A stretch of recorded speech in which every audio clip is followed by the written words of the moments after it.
Hello everyone, কেমন আছেন সবাই? আশা করি সবাই ভালো আছেন, সুস্থ এবং নিরাপদে আছেন। আজকে দেখাবো এয়ার ফিল্টার কিভাবে ক্লিন করতে হয়, অর্থাৎ পরিষ্কার করতে হয়। আর এয়ার ফিল্টার মূলত দুই রকমের হয়ে থাকে, একটা হচ্ছে ওয়াশেবল, একটা হচ্ছে রিমুভাল।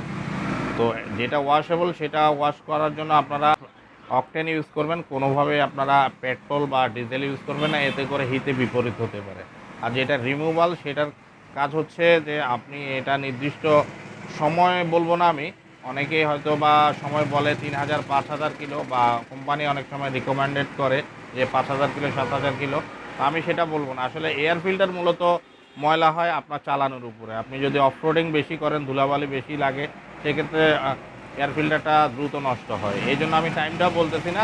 তবে যেসব রিমুভাল এয়ার ফিল্টার আছে সেগুলো মাঝে মধ্যে আমরা খাওয়ার মাধ্যমে একটু পরিষ্কার করে নিতে পারি। ফ্রেন্ডস, এয়ার ফিল্টার ক্লিন করার সময় প্রথমে যে কাজটা করতে হবে সেটা হচ্ছে আপনার সাইড প্যানেল অথবা সিট কভারটা খুলতে হবে। আর এই কাজে আমাকে সহায়তা করতেছে টিপলু।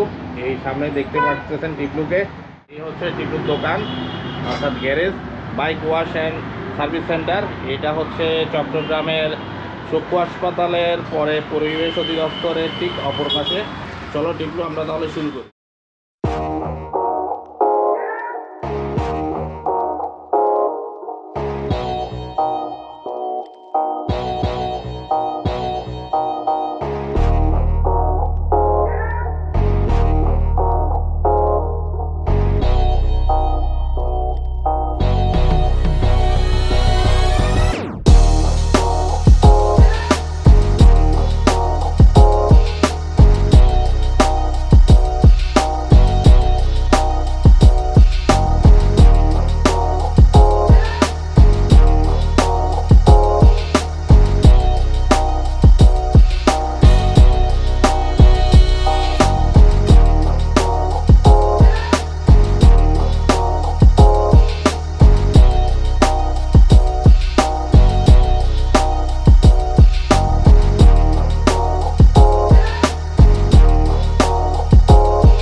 তো ফ্রেন্ডস, দেখলেন তো বাইকের এয়ার ফিল্টার কীভাবে ক্লিন করতে হয়।